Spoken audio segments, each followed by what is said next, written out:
waxaa sharafiya inaan maanta idin kala soo qayb galay xafladan cali masaarka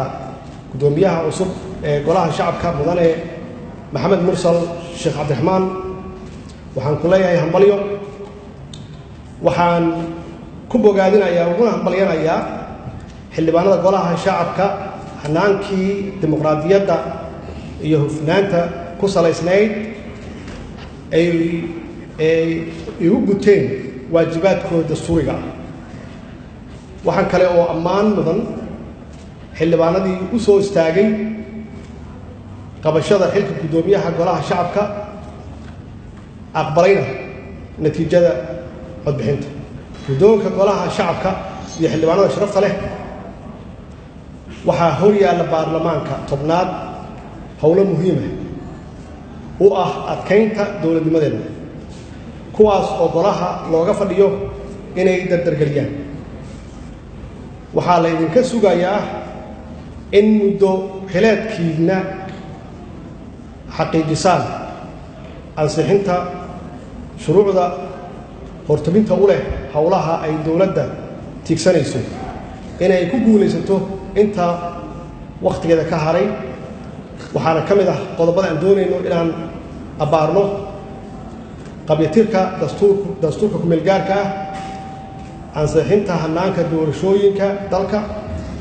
korjoogtaynta hay-adaha iyo laamaha kala duwan ee dowladda ansixinta hindisa sharciyeedyada hortabinta u leh adeegyada bulshada amniga garsoorka maalgashiga ganacsiga canshuuraha iyo horumarinta dalka mudanayaal iyo marwooyin si aan u xaqiijinno himilooyinka shacabka una hirgelinno howlaha la hor yaalla waxaa nalooga baahan yahay wada shaqayn buuxda oo dhex marta xubnaha golaha shacabka iyo guud ahaan golayaasha dowladda markaan fasiro waxaa loo baahan yahay xukuumadda iyo madaxtooyada inay leeyihiin xiriir aad iyo aad u dhow oo wada shaqayna waxaa loo baahan yahay baarlamaanka iyo xukuumaddu inay leeyihiin wada shaqayn dhow oo weliba korjoogtayn adag leh oo dee la xisaabiyo golaha wasiirada howlahooda iyo sida howlaha loo idmaday u gutaan waxaa loo baahan yahay dowladda guud ahaan iyo shacabweynaha soomaaliyeed inay leeyihiin xiriir aad iyo aad u dhow oo ku dhisan ama aasaas u yahay kalsooni iyadoo ay saas tahay waxaa la rabaa annagoo wada idin oo shacabkeenna iyo dowladdeenna iswadanna inaan la yeelno xiriir wanaagsan caalamka dowlad walba oo dalka soomaaliya ka shaqaynaysa xiriirkaasna mar walba inaan xasuusnaanno inuu ku dhisan yahay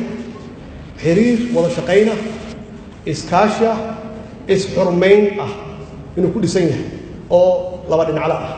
uusan noqon hal dhinac keliya macnaheedu waxay tahay inaan nahay dad soomaaliyeed oo qab leh oo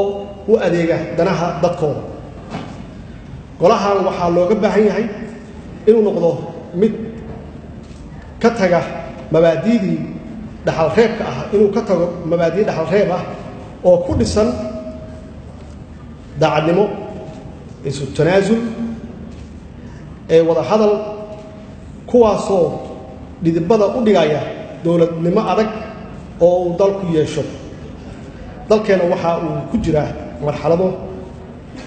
soo kabasho ah ha ahaato dhinac dhaqaale iyo mid amni hase yeeshee waxaa hubaal ah inay jiraan caqabado na hor yaalla oo u baahan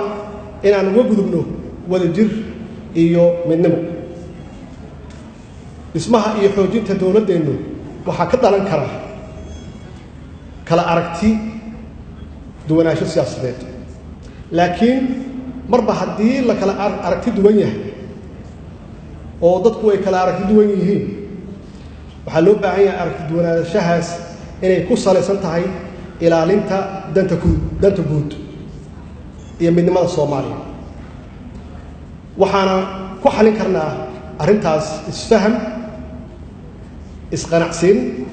iyo isu tanaasul.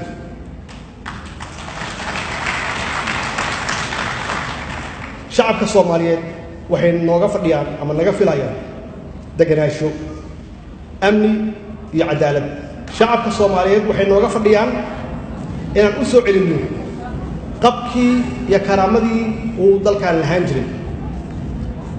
waa inaan u midownaa oo aan ka wada shaqaynaa danta guud iyo danta ummadda Soomaaliyeed. Soomaaliya ha noolaato.